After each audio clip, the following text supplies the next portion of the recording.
Coloque-se de pé, a mão no coração. Vamos falar com Deus. Senhor, meu Deus e meu Pai, nós queremos agradecer ao Senhor por mais esse dia, mais essa oportunidade de estarmos aqui na Tua casa, no projeto Casa Firme, nesse trabalho, meu Pai, que totaliza 25 horas de oração, intercessão, mensagens. Trabalho este, meu Pai, que nos dá condições de estruturarmos, fundamentarmos a nossa vida na Tua palavra, de nos alinharmos com o Senhor, de nos tornarmos as pessoas que o Senhor nos chamou para ser. Bons pais, boas mães, esposas, filhos, maridos, Senhor, pessoas fortes, saudáveis fisicamente, mentalmente, emocionalmente. Meu Deus, o Senhor tem nos dado condições, através desse trabalho, de estruturarmos toda a nossa vida, de formarmos uma família forte, de criarmos nossos filhos nos Teus caminhos, meu Deus, de envolver os nossos jovens, meu Deus, no Senhor, nas coisas do Senhor, de estreitarmos o nosso relacionamento contigo, de crescermos, meu Deus, como servos. Muito obrigado, meu Pai, por cada culto, cada mensagem, cada pessoa, meu Deus, que sobe nesse altar, que clama, que ora, que intercede pelo teu povo, meu Deus. Deus, eu te agradeço por todo o bem que o Senhor tem feito, pelas direções que tem nos dado, pela palavra, meu Deus, que tem nos dado nessa última... na semana que antecede, meu Deus, mais esse portal que será aberto, meu Deus, de transformação, de restauração no domingo, que são 52 dias, e eu peço que a palavra que o Senhor tem enviado possa, meu Deus, fazer cada um se posicionar, assumir uma postura, meu Pai, diante do Senhor e da vida que o agrada, que dá condições para o Senhor agir. Nós sabemos, como Tiago escreveu, que as pessoas oscilantes, instáveis, inconstantes, meu Deus, não recebem nada do Senhor, nem precisam, meu Deus, se iludir, se enganar, porque nada é o que receberão. Então, eu oro por um espírito estável, consistente, continuista. Eu oro, meu Deus, para que o teu povo prossiga o caminho de fé em fé, de força em força, para que assim possa viver de glória em glória, sempre rumando para uma glória maior. E nós temos, meu Deus, a oportunidade, através desses 52 dias, que vamos dar início no domingo, de caminharmos para uma glória maior. Nós iniciaremos de um jeito, meu Pai, sem dúvida, terminaremos, meu Deus, num outro nível, num outro patamar, mas tudo depende dessa postura que o Senhor está exigindo, desse alto nível de entrega, comprometimento, dessa resiliência, dessa perseverança, não somente, meu Deus, de começar, de tomar uma decisão, mas manter, sustentar, continuar, permanecer. Senhor, nos dê um espírito resiliente, forte, determinado, focado, em nome do Senhor Jesus, e conduz esse culto e fala mais ao nosso coração aqui, neste culto, para a cura sentimental. É o que eu te peço e desde já te agradeço em nome de Jesus. Amém. Graças a Deus. Amém. Eu quero começar lendo, que é o Salmo 126, do 1 ao 6, que diz assim: Quando o Senhor restaurou a sorte de Sião, ficamos como quem sonha. Então a nossa boca se encheu de riso e a nossa língua de júbilo. Então, entre as nações se dizia: grandes coisas o Senhor tem feito por eles. De fato, grandes coisas o Senhor fez por nós. Por isso estamos alegres. Restaura, Senhor, a nossa sorte, como as torrentes como as torrentes no Neguebe. Os que com lágrimas semeiam, com júbilo ceifarão. Quem sai andando e chorando enquanto semeia, voltará com júbilo trazendo os seus feixes. A bispa falava ainda no domingo que Deus não nos chamou, né, para termos picos de alegria, picos de gratidão, picos de adoração, mas para que sejamos pessoas estáveis, consistentes, para que sejamos os mesmos independentemente do momento, das circunstâncias e também das emoções, do que estamos sentindo naquele momento. Então nós passamos por muitas situações, por muitas tribulações, e a Bíblia fala ainda em Tiago, capítulo 1, versículo 2, meus irmãos, considerem motivo de grande alegria o fato de passarem por diversas provações. Olha só o que ele diz, considerem motivo de, diga comigo, grande alegria. Diga, grande alegria. Isso, o fato de passarem por diversas provações. Pois vocês sabem que a prova da sua fé produz perseverança. Nós passamos por muitas situações, parte delas nos acontecem, outra parte, enquanto não nos alinhamos com Deus, muitas das situações que nós vivemos, temos que ter essa humildade para admitir e reconhecer que são situações provocadas, geradas por escolhas erradas, né? Mas eu vou mostrar para você que mesmo quando você está colhendo as consequências de uma escolha errada, um passo errado, você deve passar por esse período, né, da forma certa. Há um jeito certo, né, até mesmo de lidar com colheitas negativas. Em nenhum momento o Senhor espera que o seu povo esteja no chão, se rastejando, lamuriando, entregue às circunstâncias ou a emoções negativas. Como o próprio Neemias disse, nós certamente vamos falar disso, ler esse texto nos 52 dias. Neemias disse ao povo, não se entristeçam, a alegria do Senhor é a vossa força. Se nós queremos agradar a Deus, precisamos trabalhar em nós a estabilidade emocional. Nós precisamos aprender a ter domínio sobre as emoções. As emoções oscilam, você pode muitas vezes sem motivo, sem entender o porquê, acordar num dia mais abatido, irritado, estressado, né? E como eu falava ainda ontem, o problema não é você sentir algo, sentir raiva, sentir desânimo, né? Sentir tristeza, sentir inveja até. O problema é você deixar que isso domine, que isso controle e determine a sua atitude, né? Você tem domínio. O Senhor disse que nos criou a sua imagem e semelhança e nos fez, né, nos dotou desse poder, dessa autoridade para dominar, governar e não sermos dominados, não sermos governados. Eu sempre lembro da fala de Deus para Caim. Caim, o pecado está à porta. Ele falava de um pensamento que mais tarde tornou-se um sentimento. E o Senhor o advertiu enquanto ainda estava à porta, estava na mente, enquanto ainda era um pensamento.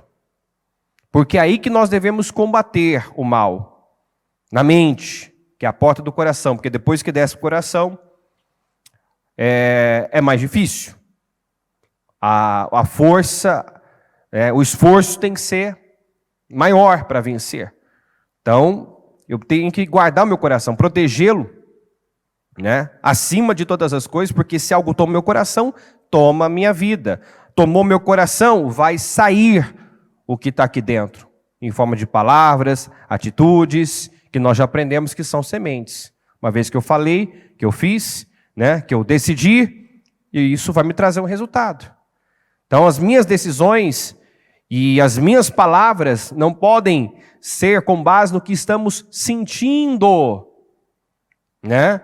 Não podem ser com base em sentimentos nocivos, negativos, incrédulos. Eu tenho que guardar o meu coração, esconder nele a palavra, para que as minhas escolhas sejam com base na palavra. Porque o que está aqui dentro vai sair de um jeito ou de outro.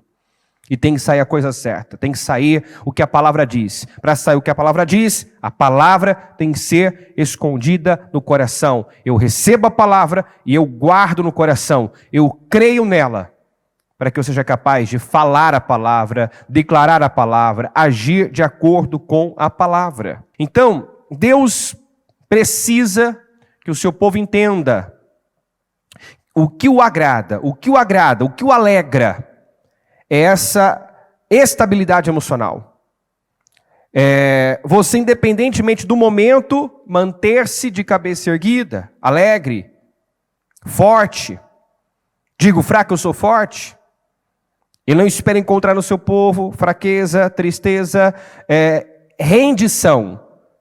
Você só deve se render a Deus, jamais às circunstâncias, jamais às suas emoções, aos seus sentimentos.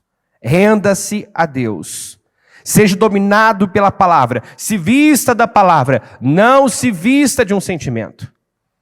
Nós vemos aqui o resultado, né, esse resultado que encheu a boca desse povo de riso, que foi a restauração, a libertação do cativeiro, a volta para Sião, aquele recomeço. Esse resultado é explicado pelos últimos versículos, que diz aqui, os 5 e os 6, os que com lágrimas semeiam, com júbilo ceifarão.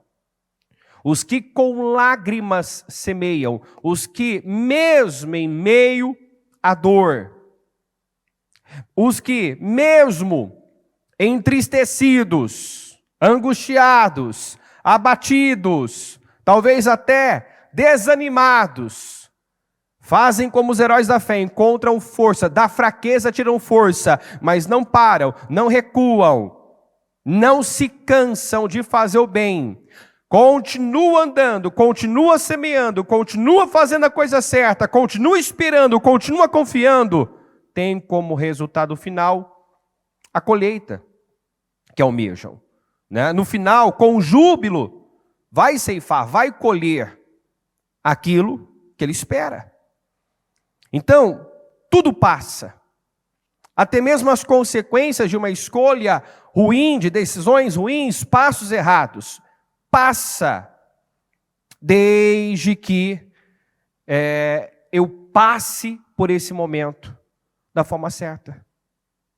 Da forma que Deus espera. Né? Olhando para frente,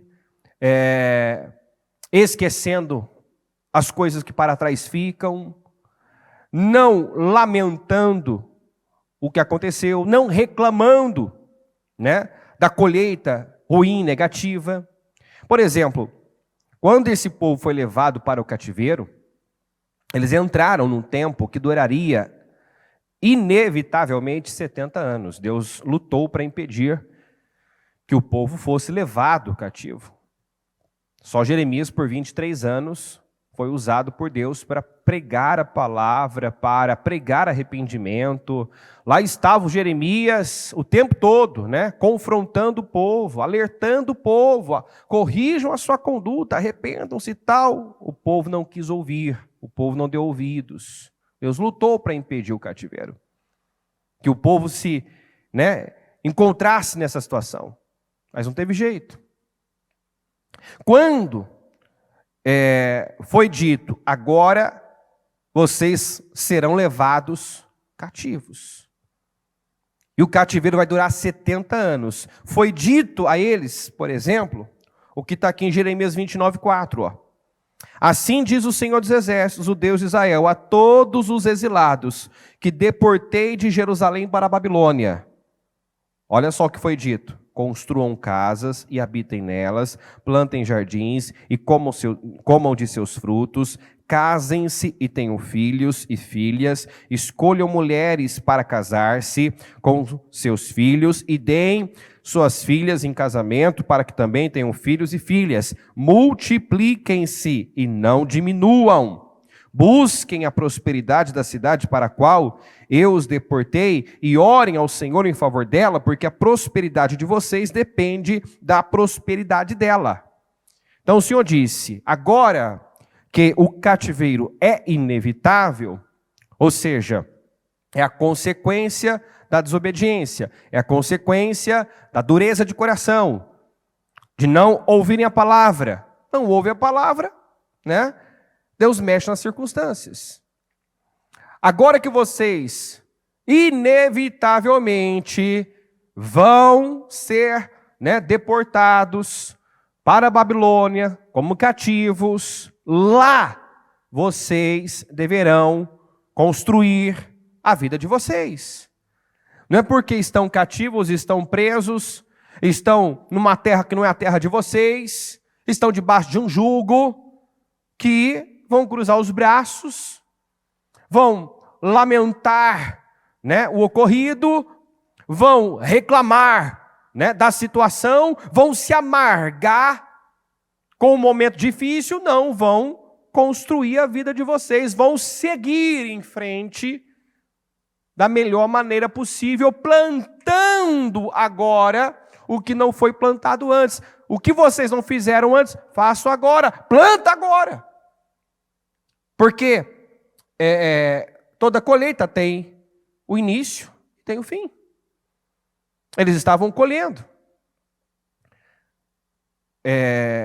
A consequência aqui da desobediência, da dureza. Iria durar 70 anos. Mas já no cativeiro deveriam plantar para o futuro, para o novo tempo que iria chegar. Amém, pessoal? Deus não permitiu que o povo ficasse lá, no cativeiro, se culpando, se condenando, ou se revoltando. Não, o Senhor exigiu que eles passassem por aquele período de uma forma que pudesse agradá-lo. E o que agrada a Deus? Essa estabilidade emocional. É quando as circunstâncias pedem uma entrega, uma rendição, um desânimo, uma prostração, uma tristeza, uma melancolia. E eu ajo diferente do que a situação pede. Você vai encontrar eles muitas vezes, lembrando de Sião, lembrando de Jerusalém, com saudades daquele tempo que eles não valorizaram. Mas só tem um jeito de Deus consertar as coisas, é você primeiramente se levantando no Espírito, se levantando na fé, se levantando no Espírito, esquecendo o que passou, aprendendo com os erros, plantando uma nova semente, seguindo em frente, prosseguindo para o que está adiante, diz a Bíblia. Então eu gosto da maneira como Deus fala com o povo aqui, vocês vão para o cativeiro, mas lá deverão construir a vida de vocês, trabalhar, casar, construir família, ter filhos, orar pela prosperidade daquele lugar onde vocês serão cativos, porque a prosperidade de vocês depende da prosperidade desse lugar. Não adianta agora estar aqui, nesse lugar que vocês não sonharam, projetaram, desejaram estar, com a pior atitude. Ou se culpando, ou reclamando, não adianta. É como Davi também. Davi sempre mostrou muita maturidade nas situações que viveu. nos testes que foi submetido e até mesmo nos erros que cometeu. Quando Davi viu que o filho que ele teve com Betseba não se recuperou e acabou, morrendo, todos ficaram surpresos assim com a reação dele, como ele lidou com aquilo. Enquanto o menino estava doente, ele estava lá em jejum, em oração, intercedendo, pela vida daquela criança, e aquele filho foi gerado, de forma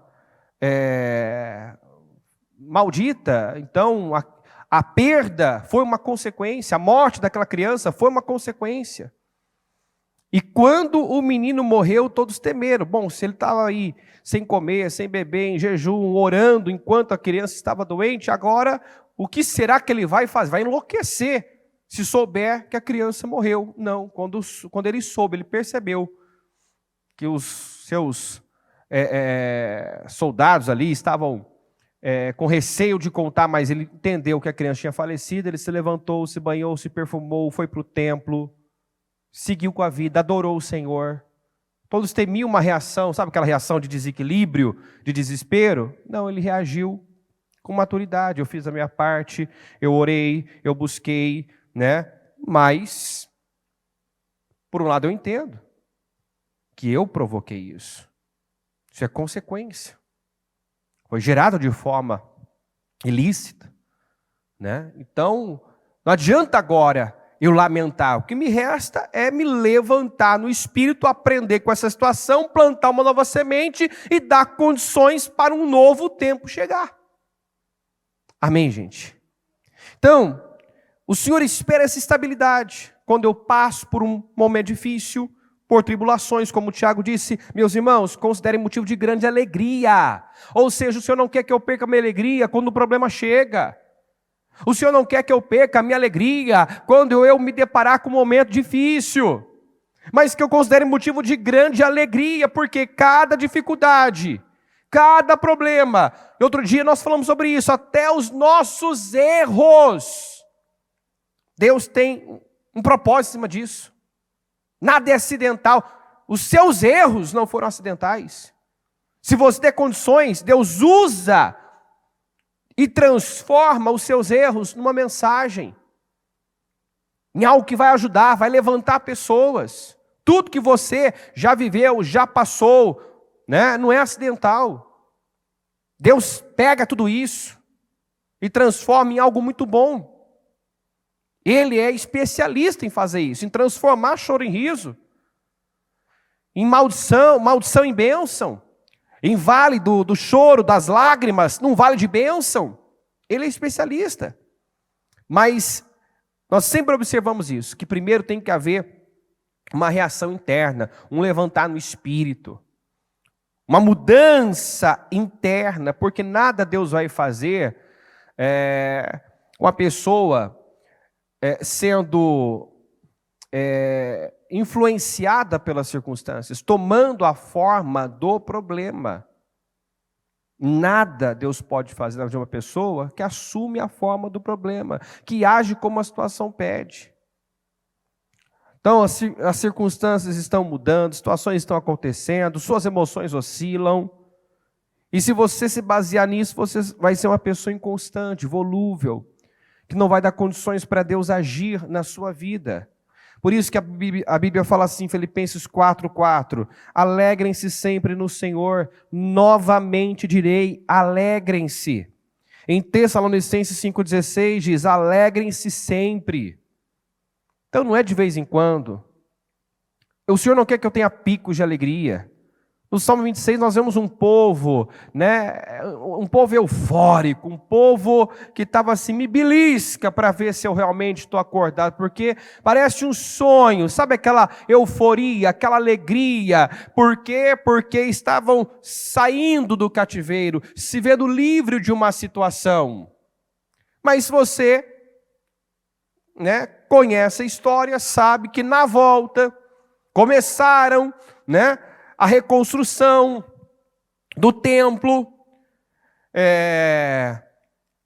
com o financiamento lá do rei Ciro, mas aí houve oposição, E aí você vai encontrar alguns já desanimados, entristecidos, né? Até pararam a obra de reconstrução do templo por conta da oposição. Você vê que logo aquele momento passou, aquele momento de euforia passou, e novas dificuldades, oposição, dificuldade surgiram. E você vê o povo novamente abatido. Alguns totalmente desiludidos, principalmente aqueles que já tinham visto o templo, né, de Salomão, não acreditavam que pudessem viver algo maior, superior. E foi quando Deus encorajou o povo, dizendo: a glória da segunda casa vai ser maior do que a primeira. Mãos à obra, mãos ao trabalho, né? Reconstruam o templo, porque a glória desse novo templo vai ser maior do que a da primeira. Mas olha só como havia uma oscilação. E isso tem que cessar.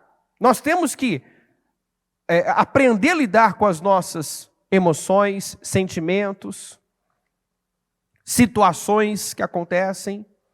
Nós temos que adquirir maturidade emocional. Não podemos mais ser afetados pelas circunstâncias. Então aqui, eufóricos. O Senhor, né, restaurou a nossa sorte. Estamos vivendo um sonho. Que maravilha, né? E glorificando a Deus, e dizendo: grandes coisas fez o Senhor por nós. E é interessante aqui, grandes coisas fez o Senhor por nós, por isso estamos alegres. Esse tem sido o problema de muita gente também. Ele se alegra pelo que Deus faz, ele não se alegra no Senhor. A alegria dele não é o Senhor. Ele não encontrou ainda prazer, alegria no Senhor, mas no que o Senhor faz. Então, o que o Senhor faz, obviamente, traz grande alegria, até mesmo essa euforia. Que maravilha, que glória, olha o que eu estou vivendo. Parecia que eu nunca ia viver, agora eu estou vivendo. É toda uma euforia. Mas daqui a pouco, daqui uma semana, 2 semanas, aquela alegria de estar vivendo uma conquista, uma realização passa. Outras situações surgem. Então, agora que eu estou vivendo um problema, eu vou me entristecer. Essa não é a forma correta de viver. Se alegrando apenas quando está tudo certo, quando a vitória chega, quando o problema é resolvido, a necessidade é suprida. Enquanto eu estou esperando, enquanto eu estou passando pela tribulação, enquanto eu estou na luta, como eu estou vivendo esses dias, né? Como eu estou vivendo, como eu estou passando por esse momento. A Bíblia nos ensina: considerem motivo de grande alegria quando passarem por diversas provações. Você está passando por uma dificuldade? Passe com alegria. Isso não quer dizer para você se conformar com a situação, mas manter seu espírito elevado, aprender como Paulo aprendeu, o segredo de viver contente em toda e qualquer situação. Ou seja, eu não dependo de tudo estar como eu idealizo ou gostaria que estivesse, para estar bem, para estar feliz, para sorrir, para estar alegre, para estar forte. Eu não dependo, né, de fatores externos. A minha alegria vem do Senhor. O Senhor é a minha alegria. O Senhor é a razão do meu contentamento, da minha alegria. Então nós temos que aprender sobre isso. Olha só a declaração que Jesus fez. Então ele disse claramente, João 11, Lázaro está morto. Lázaro era amigo de Jesus. Lázaro era amigo de Jesus. E quando ele, né, falou aos discípulos claramente que Lázaro está morto, e por causa de vocês, alegro-me. Vamos repetir? Alegro-me. Como alguém pode estar alegre com a morte de um amigo? Mas você vê que Jesus não era afetado pelas situações. Jesus não era afetado pelo que lhe acontecia. Nós sabemos bem a postura dele no Getsêmani, clamando com tanta força pela pressão do momento da situação, chegando até a dizer: Senhor, se possível, passa de mim esse cálice. Mas todavia não seja como eu quero, mas como o Senhor quer. Ou seja, se eu tiver que passar, Senhor, eu vou passar e vou passar como eu devo passar, se eu tenho que passar, se eu tenho que enfrentar. Então, meu Deus, eu creio que o Senhor vai me dar graça e eu vou passar com êxito, com dignidade por isso. Está entendendo isso ou não?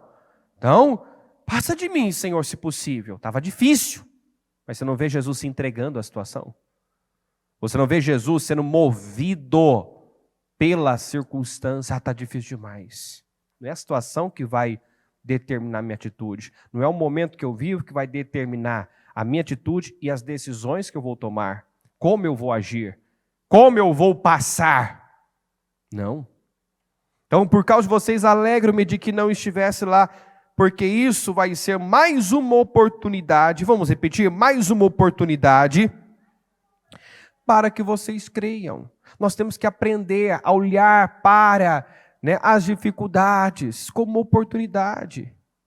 Um erro pode gerar culpa e condenação para uma vida toda, ou um aprendizado. Tornar-se uma grande lição do que não fazer, de como não agir. Tem gente que se culpa até hoje por passos errados, escolhas erradas, decisões erradas. E isso é um erro também. O Senhor quer que nós saibamos lidar, inclusive com os nossos erros. Se errou, agora se levanta, não fica aí remoendo. Que é o texto que eu li no início aqui, do povo, no cativeiro, as orientações de Deus, de como o povo deveria viver no cativeiro. Aí agora há consequências, vamos ter que passar por isso, mas tem um jeito certo de passar.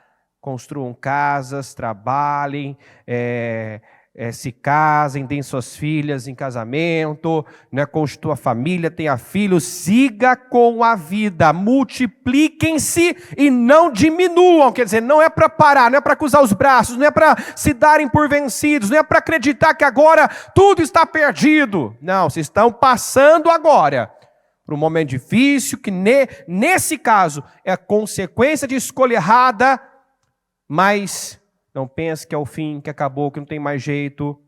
Levanta a cabeça, construa a sua vida, siga em frente, viva da melhor maneira possível, não reclame, não murmure, não se entristeça, porque essas reações não ajudam. Esse comportamento não favorece você. Ao contrário, se algo está ruim, eu vou agravar, eu vou piorar com a reclamação. Eu vou piorar. A reclamação, a murmuração sempre vai atrair mais guerra, mais dificuldade, como falamos na segunda-feira. No lugar de descanso, em Refidim, onde era para o povo ter descanso, traíram uma guerra. Os amalequitas vieram contra eles. Quantas pessoas que transformam um lugar de descanso no lugar onde elas deveriam descansar, no lugar onde elas deveriam ter uma boa atitude, elas estão tendo uma má atitude, estão agravando o problema, agravando a situação, tornando mais pesado ainda o fardo, a dificuldade. Então não faça isso. Não se renda aos sentimentos. Tenha sentimentos, mas não permita mais que eles tenham você. Não viva mais de picos de alegria, de gratidão, de adoração. Outrora, eu estou lá embaixo, insatisfeito, amargo, ressentido, desanimado, desiludido. Outra hora, eu tenho aquele pico. Não, agora eu vou vencer, agora Deus é comigo, agora eu posso tudo, agora. Aí daqui a pouco, eu estou lá me rastejando novamente. O Senhor não quer pessoas assim.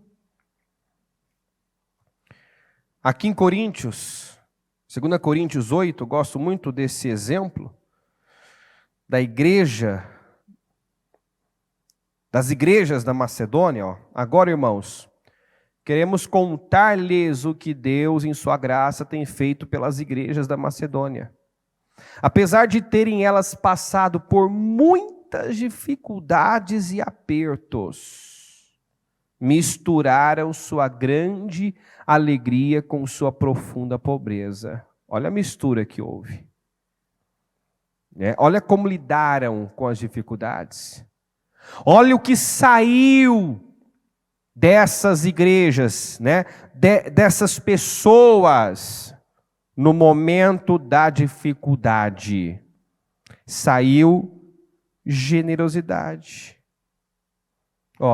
E o resultado foi uma generosidade transbordante. Então aqui fala de um povo que tinha tudo para reclamar, para apresentar dificuldade. Um povo que estava passando por dificuldade e que poderia muito bem dizer, não dá para, por exemplo, não dá para semear, não dá para ofertar, não tem condições, né? Mas a dificuldade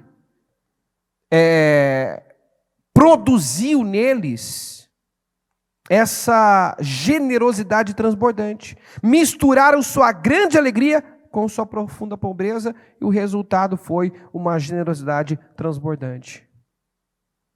Então, saiu deles no momento da dificuldade do aperto, alegria, generosidade, uma boa atitude, né?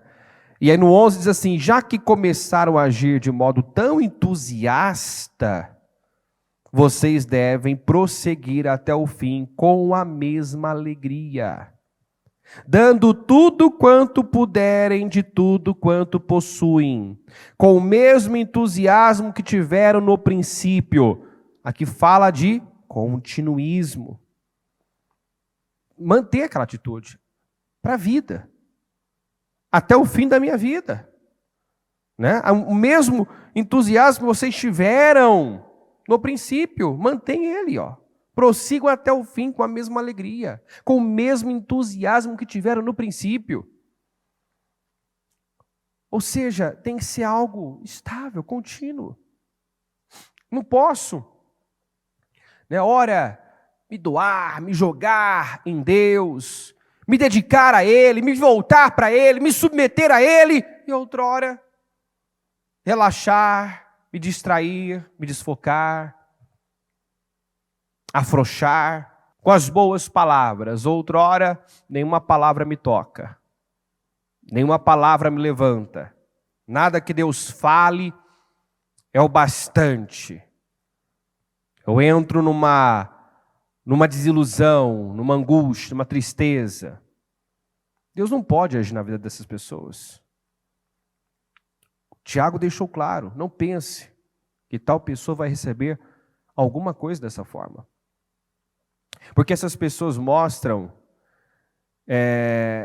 que elas até gostam de ouvir a palavra, se simpatizam com ela, mas não acreditam nela. Não acreditam. Até gostam, faz bem, né? Mas ela não é retida no coração. Não é escondida no coração. Ela não acredita no que ela ouviu. Basta algo acontecer depois para ela se esquecer do que recebeu antes. Assim tem sido a vida de muita gente. Ele recebe a palavra, ele fica emocionado, ele se alegra. É igual a parábola do semeador. Daqueles 4 grupos de pessoas apresentados na parábola do semeador, apenas um é aquele que retém a palavra e frutifica. Tem gente que a semente cai e o coração é como o solo seco, duro, impenetrável. Rapidamente o diabo rouba a palavra.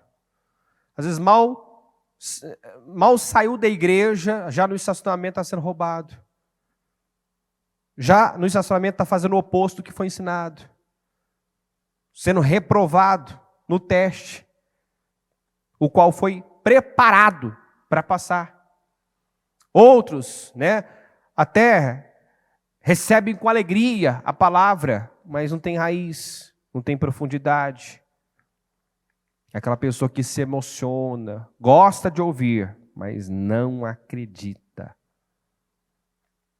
A palavra não cria raiz no coração. Então, também, as circunstâncias da vida se sobrepõem. Ela não pode ter um problema que ela se esqueceu de tudo que ela ouviu. É como se ela não soubesse quem é Deus. Ela sabe, mas não sabe que sabe. Ela ouviu que Deus faz, que Deus pode, que Deus tem poder, que Deus é bom, que Deus é fiel, que Deus não falha, mas ela até fala isso, mas quando o problema chega, é como se ela não soubesse, porque a reação dela, a maneira como ela lida, é a pior.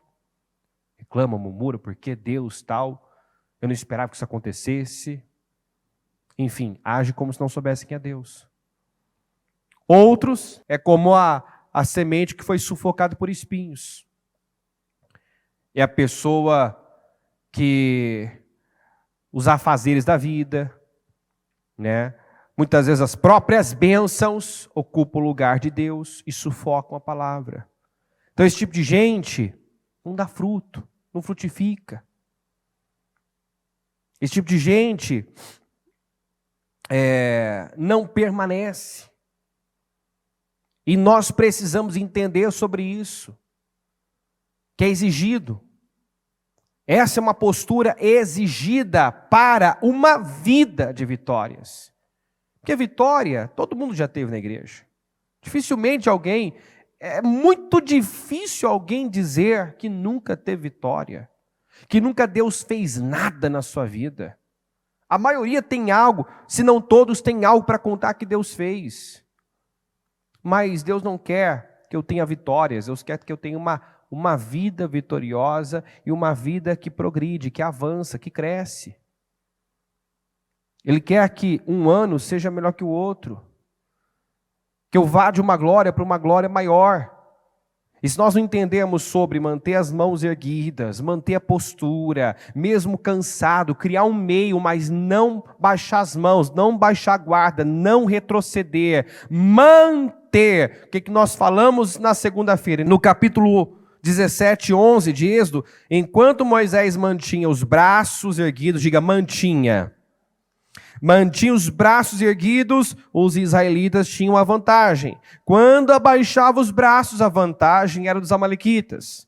Os braços de Moisés, porém, logo se cansaram. É um problema ficar cansado? Não. Você não é feito de aço, né? Tem como não ter sentimentos? Não. Você tem uma alma. A alma é o centro das emoções. Não tem como não ter sentimentos. Não tem como você não sentir raiva, né? Tristeza, desânimo. Você sente, mas você não é o que você sente. E o que você sente não tem que determinar a sua atitude, o seu comportamento. Então, logo se cansaram. Então, Arão e Hur encontraram uma pedra para Moisés se sentar, um de cada lado, diga, mantiveram. Você vê? Mantiveram, as mãos dele erguidas, assim as mãos, diga, permaneceram firmes até o pôr do sol. Então, enquanto Moisés mantinha, os israelitas tinham vantagem. Quando baixava, o inimigo começava a prevalecer. Quando ele já não conseguia mais sozinho manter as mãos erguidas, ele já sabiamente, né, se preveniu, levou Arão, levou Hur com ele, pessoas, né, que ele sabia que podia contar. Temos que nos cercar de pessoas que realmente podem nos ajudar, que nós podemos contar. Pessoas que vão nos ajudar a manter a postura, nos manter no lugar, na posição que Deus espera de nós. Porque nós vamos encontrar muito mais pessoas para tentar nos tirar como instrumento do diabo para nos distrair, para nos tirar do foco, nos tirar da posição, nos convencer de uma mentira. Você sempre vai encontrar muito mais pessoas. Domingo nós vamos falar sobre o Neemias e sempre falamos da oposição que sofreu, das pessoas do meio ali, que se venderam, que se levantaram contra, que inventaram mentiras, que tentaram enfraquecê-lo e desanimá-lo e parar a obra, interromper a obra. Sempre vai ter muito mais pessoas para te puxar para trás. Então, seja seletivo. Jesus era seletivo. Em vários momentos você vai encontrar Jesus selecionando os discípulos que estariam com ele. No episódio lá da filha de Jairo, ele levou, acho que Pedro, Tiago e João, não levou todos. Mandou o povo que estava lá alvoroçado na casa, lamentando, dando a situação como perdida, né? A filha morreu, a filha do Jairo morreu, e acabou, não tem mais jeito. E quando ele chegou e disse, a menina não está morta, ela só dorme, riram, né, mostrando o quanto eram emocionais, e Jesus disse, tira esse povo daqui.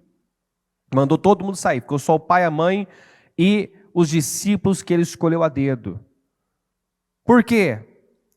Porque se pensamentos têm presença, eu tenho que vigiar os meus pensamentos, né? Tenho que tomar cuidado com o que eu penso, porque eu estou atraindo uma carga com o que eu penso. Imagina então com o que eu falo, imagina então, né, uma pessoa com outro espírito. Nós sabemos muito bem que foi só depois que Ló se separou, que Abraão se separou de Ló, que Deus pôde mostrar tudo que ele tinha com Abraão. Mostrar toda a terra, tudo que ele queria fazer. Então tem pessoas que às vezes estão ali e ela é um véu. É alguém que não está acrescentando, é alguém que tira, alguém que, sabe, está atrasando, não é bênção. Não é bênção. Então se cerque de pessoas mais espirituais, pessoas que você realmente pode contar, né? Inicialmente Gideão tinha 32 mil homens, mas daqueles 32, só com 300 ele realmente podia contar. E Deus não deixou que ele fosse para a batalha com 32.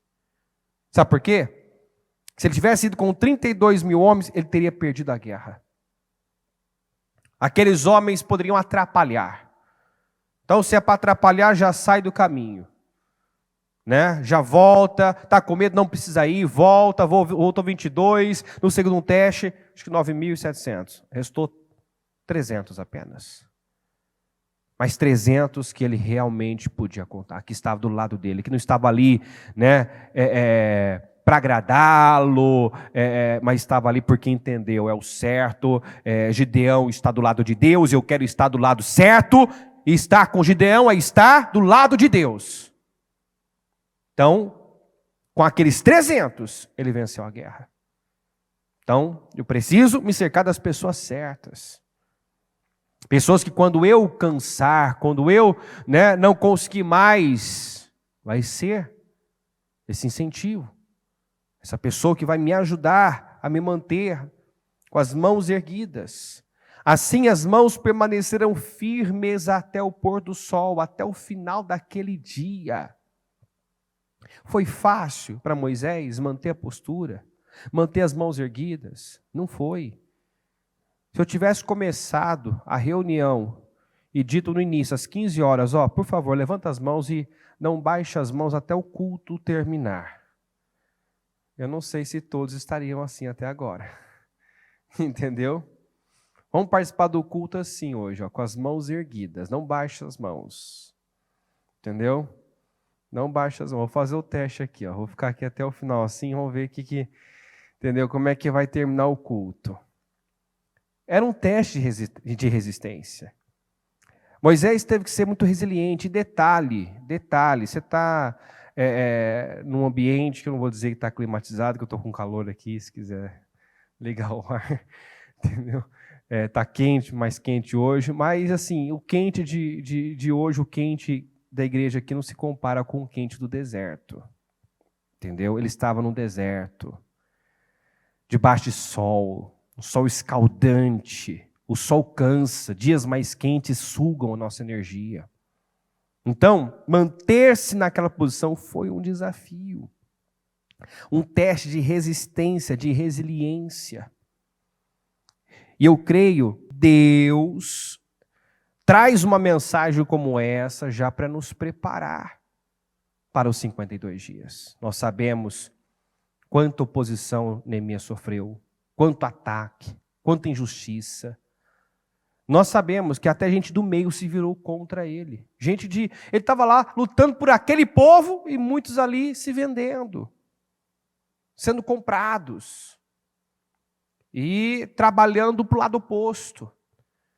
Então, ele fala muitas vezes que estavam todos tentando intimidar, que queriam enfraquecê-lo. Ele teve que ser muito resiliente. Ele teve que ser firme, constante. E é o que Deus espera de nós, esse continuismo em Deus, na fé, essa estabilidade emocional. Porque você perde paz, você perde alegria, você perde força. E o que rouba a nossa paz, nossa alegria? A mente no lugar errado. Quando você foca problema, quando você para ouvir gente negativa, você começa a perder paz, perder alegria, perder força. Então, o Senhor quer que sejamos pessoas estáveis. Que aprendamos o segredo, como Paulo, de viver contente em toda e qualquer situação. Que segredo é esse? Qual é o segredo para viver contente em toda e qualquer situação? Viva por algo maior. Viva com a perspectiva da eternidade. Encontre o seu prazer em Deus e não no que Deus pode fazer.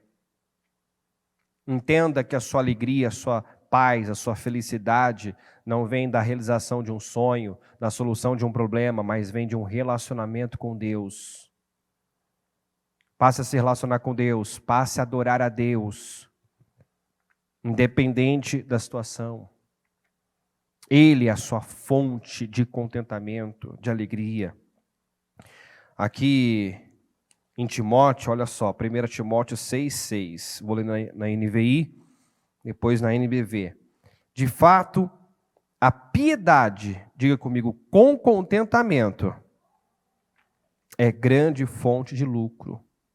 Na NBV, você será verdadeiramente próspero se exercer a piedade com contentamento. Então, a piedade com contentamento é grande fonte de lucro. Por que muitos não têm recompensa do que fazem? Porque não são estáveis. Porque às vezes até faz, mas está fazendo por obrigação e Deus não recebe. Às vezes a pessoa está até fazendo, mas está fazendo com queixo, com reclamação. Até está caminhando numa direção, mas em rebelião, com o coração em outro lugar. Israel caminhou-se no deserto, fisicamente rumo à terra prometida, mas o coração, a mente no Egito. Estavam internamente em rebelião. E muitas vezes essa rebelião era externada, com queixas, com murmurações. Nunca entraram na terra. Não chegaram lá. Então, piedade com contentamento. Piedade é o quê? Uma vida voltada para Deus. É você amar a Deus, amar o próximo, servir o Senhor. Não basta só servir. Não basta só estar na presença de Deus, buscando a Ele. É com contentamento. Porque nós já encontramos pessoas orando, mas não crendo na sua oração. Lembra da igreja que intercedia por Pedro na prisão? Até orava, intensamente. Mas quando Pedro bateu a porta, duvidaram. Duvidaram. Então essa pessoa está orando, mas não acredita. Está servindo, mas sem prazer. Está fazendo, mas lá dentro já está se questionando. Será que alguma coisa vai mudar? Será que está acontecendo? Quantas pessoas que até entram num propósito, mas no meio já começa a titubear, nada está mudando, nada está acontecendo, será que realmente? Aí ela já começa a ir, muitas vezes na obrigação, sem crer no que está fazendo, sem prazer no que está fazendo. Deus não recebe, porque não é por força, não é por violência, não é por tristeza ou por necessidade, é com alegria, é com prazer, tem que haver contentamento. E eu só vou ter esse contentamento quando eu passar a me relacionar com Deus. Quando eu passar a ter relacionamento com Deus, eu encontrar meu prazer em Deus. Pode observar uma pessoa que realmente se relaciona com Deus. Ela pode dizer o que Romanos 8 diz. Nem espada, nem fome, nem angústia, nem tribulação, nada me separa do amor dele. Nada. Quem realmente se relaciona com Deus. Ela pode viver momentos difíceis, ela pode sofrer pressões, mas ela vive por algo maior. A alegria dela não depende do que Deus pode fazer na vida dela. Ela tem estabilidade. Comece a agir hoje. Agora, como se você já estivesse vivendo e obtendo o resultado que almeja. O Senhor espera que eu primeiro possua no Espírito, possua pela fé, que eu haja como rei antes de sentar no trono. Porque Davi foi assim. Muito antes de ocupar o trono, já liderava Israel em suas batalhas, já agia como rei, já se comportava como rei. Então não espere chegar lá, não espere ter tudo resolvido para se alegrar. Não espere gerar para cantar, produzir para se alegrar. Isaías 54:1 diz assim: cante, ó estéril, você que nunca teve um filho. Antes de gerar, já começa a cantar. Diga, antes de gerar, já preciso cantar. E rompe em canto, grite de alegria, você que nunca esteve em trabalho de parto. Porque mais são os filhos da mulher abandonada do que os daquela que tem marido, diz o Senhor. Então, antes da solução, antes da mudança, antes de tudo estar como você gostaria, antes de você produzir, já se alegre. Já corrija sua postura espiritual, a sua condição emocional. Não faça como o povo de Israel, que depois que atravessou o Mar Vermelho e viu os egípcios todos se afogando nas águas do Mar Vermelho, aí cantou, louvou, adorou, dançou na presença de Deus, mas antes do mar se abrir. Falaram de morte, tiveram a pior atitude, se viraram contra Deus e contra Moisés. Então, tem gente que na vida age assim. Antes da coisa se resolver, está lá. Remoendo, murmurando, se queixando. Depois é uma atitude natural, Se alegrar, agradecer, pela vitória já recebida, é natural, qualquer um pode fazer isso. Qualquer um faz isso. Agora, o Senhor espera que eu agradeça antes. Alegre-se sempre. Estabilidade. Mantenha assuma a postura que agrada a Deus. E mesmo quando você não tiver, tendo ali motivos para sorrir, sorria mesmo assim. Mesmo quando você não tiver nenhuma razão para crer, continue crendo assim.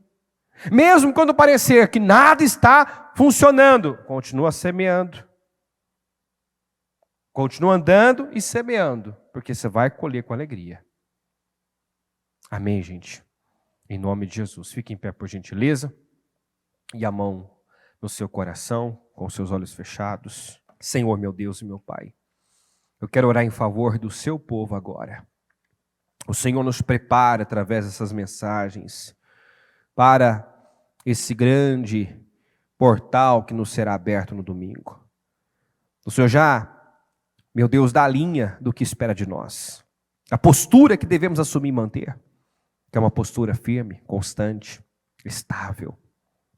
Ajuda-nos, meu Pai, a sermos pessoas continuistas, resilientes, perseverantes.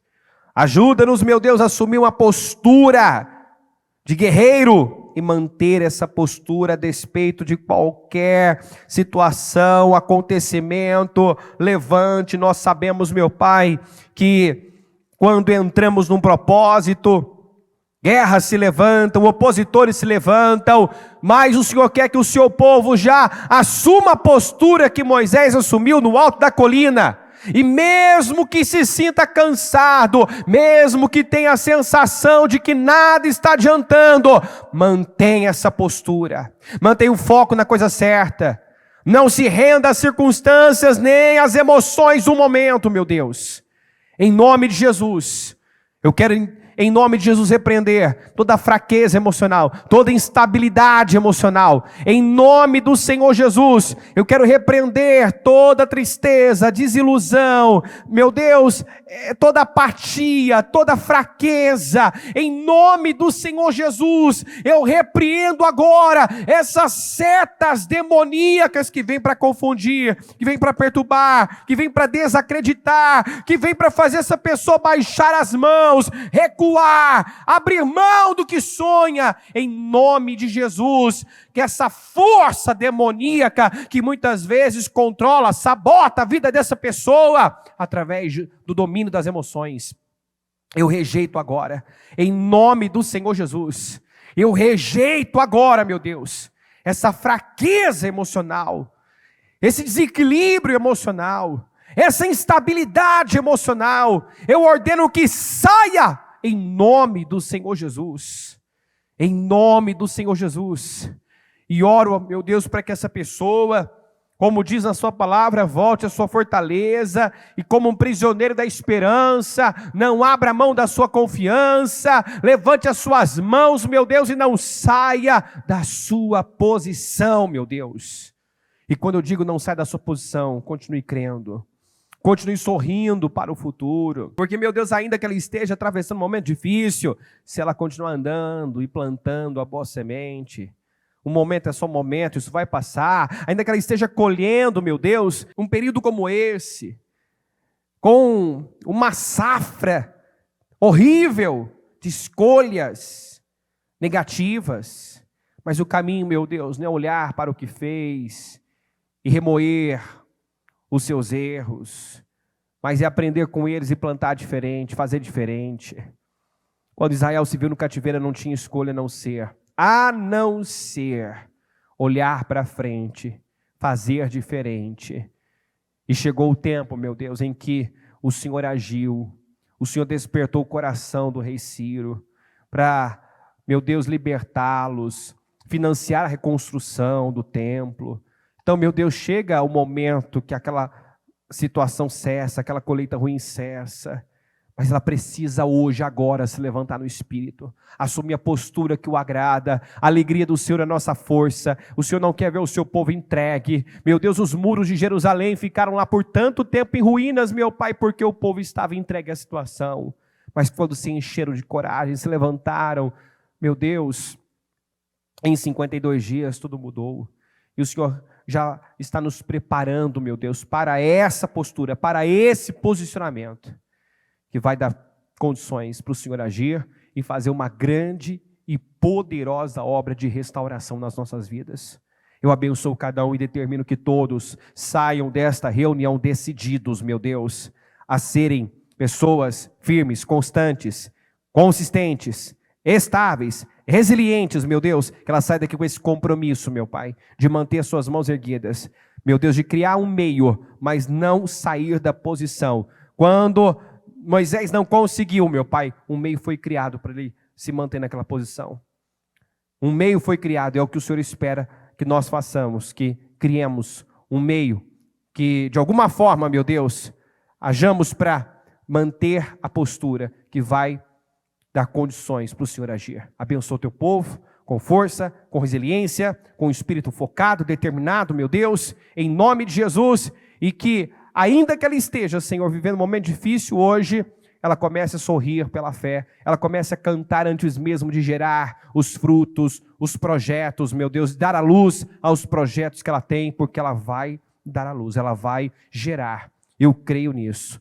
Muito obrigado por essa reunião, muito obrigado por essa direção, muito obrigado por tudo que o Senhor tem feito, meu Deus, por tudo que vai fazer nas nossas vidas, esses 52 dias, eu te agradeço, meu Deus. Muito obrigado. Amém.